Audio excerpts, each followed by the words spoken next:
Homeopathy Organon অনুযায়ী রোগের স্তর জানা অত্যন্ত গুরুত্বপূর্ণ।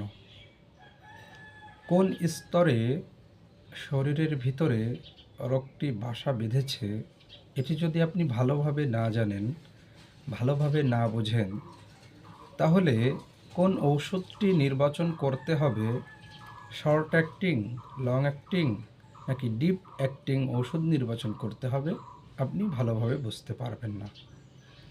তো চলুন আজকে আমরা জেনে নেই আমাদের শরীরের ভিতরে যে রোগ তৈরি হয় সেটি কয়টি স্তরে আমরা পেয়ে থাকি। আমরা মূলত 3টি স্তরে এই রোগগুলো পেয়ে থাকি। 1 নম্বর অদৃশ্য স্তর, যেটাকে দেখা যায় না, যেটাকে ছোঁয়া যায় না, শুধুমাত্র অনুভব করা যায়।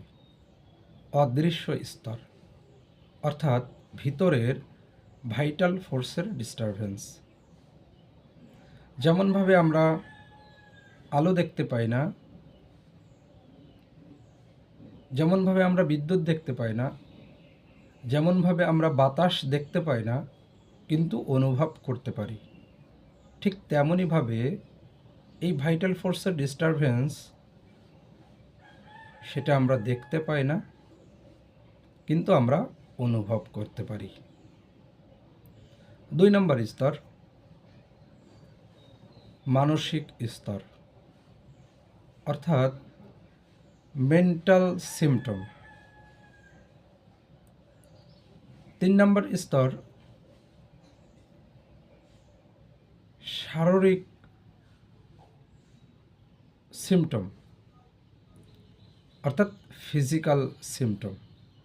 যদি একটি উদাহরণ দেই তাহলে ভালোভাবে বুঝবেন।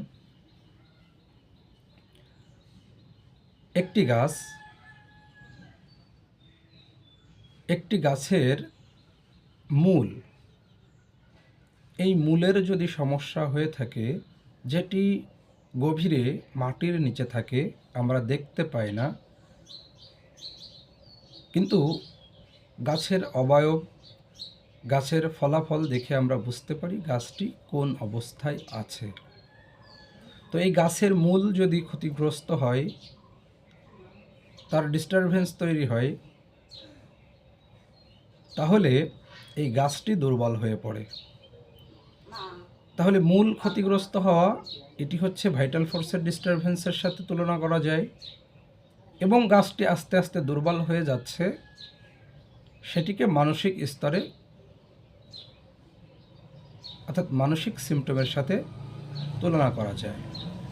এরপর এই গাছটির পাতা শুকিয়ে যাচ্ছে, ডালপালা শুকিয়ে যাচ্ছে, এটাকে আমরা শারীরিক সিমটমের সাথে তুলনা করতে পারি। তাহলে প্রথমে ছিল হচ্ছে মূল, যেটা ভাইটাল ফোর্সের ডিস্টারবেন্স, এরপর সে দুর্বল হয়ে যাচ্ছে, এটা ছিল মানসিক স্তর, এবং তার পাতা শুকিয়ে যাচ্ছে, ডালপালা শুকিয়ে যাচ্ছে, এটা হচ্ছে শারীরিক স্তর। তো এভাবে এই 3টি স্তরে কিন্তু আমাদের শরীরের ভিতরে রোগের বাসা বাঁধে, সিমটম বাসা বাঁধে। আমার কাছে একটি পেশেন্ট আসছিল, তার আব্বু মারা যাওয়ার পর থেকে বিভিন্ন ধরনের সমস্যা তৈরি হচ্ছে শরীরের ভিতরে। তো এটি দিয়েও আমি আপনাদের একটু বুঝিয়ে দেওয়ার চেষ্টা করি।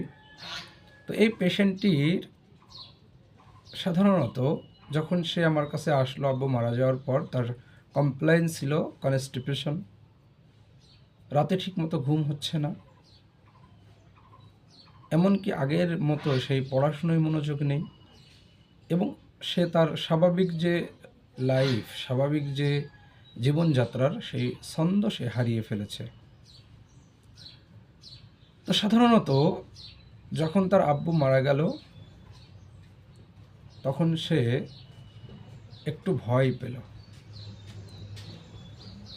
এই যে ভয়টা পেল, তাকে কে দেখবে, সে কি করবে, কোথায় যাবে, তার অভিভাবক শূন্য হয়ে গেল, এই যে ভয়টা, এই ভয়টাই কিন্তু তার ভাইটাল ফোর্সের ডিস্টারবেন্স।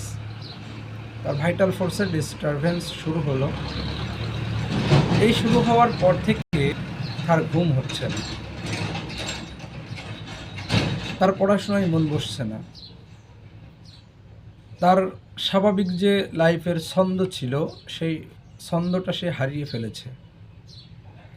এটাই কিন্তু আমাদের মানসিক সিমটম, যেটাকে আমরা মানসিক স্তর ধরি।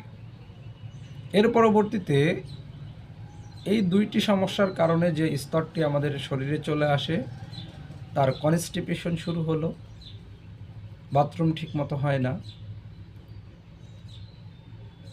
তার সাধারণত আরও অনেক রোগ কিন্তু তার শরীরের ভিতরে জড়িয়ে গেল, দুর্বলতা চলে আসলো,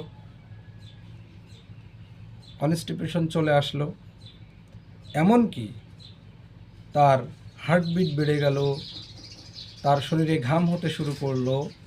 এই যে টোটাল যে সমস্যাগুলো তৈরি হলো, এই শারীরিক পর্যায়ে এসে এটাকেই কিন্তু আমরা শারীরিক স্তর বলে ধরে নিচ্ছি। তো সাধারণত যখন আমাদের কাছে পেশেন্ট আসবে, প্রত্যেকটি স্তরের জন্য আমাদের কিন্তু আলাদা আলাদাভাবে চিন্তা করতে হয়। শুধুমাত্র যদি ভাইটাল ফোর্সের ডিস্টারবেন্স হয় তাহলে আমরা একভাবে চিন্তা করি, যদি মানসিক মেন্টাল সিমটম ডিস্টারবেন্স হয় তখন একভাবে চিন্তা করি, যদি এর সাথে ফিজিক্যাল সিমটম যুক্ত হয় তাহলে একভাবে চিন্তা করতে পারি। অর্থাৎ ক্রনিক রোগী, অ্যাকুয়েট রোগী, এগুলো কিন্তু আমরা সাধারণত এই রোগের স্তর অনুযায়ী ঠিক করতে পারি। এ কারণেই আমাদের এই বিষয়গুলো জানতে হয়। তো ইউনিক হোমিওপ্যাথি একাডেমি ইউটিউব চ্যানেলের সঙ্গে থাকুন, সাবস্ক্রাইব করে আরও ভালো ভালো ভিডিও পেতে বেল আইকনটি অন করে রাখুন। ধন্যবাদ সবাইকে।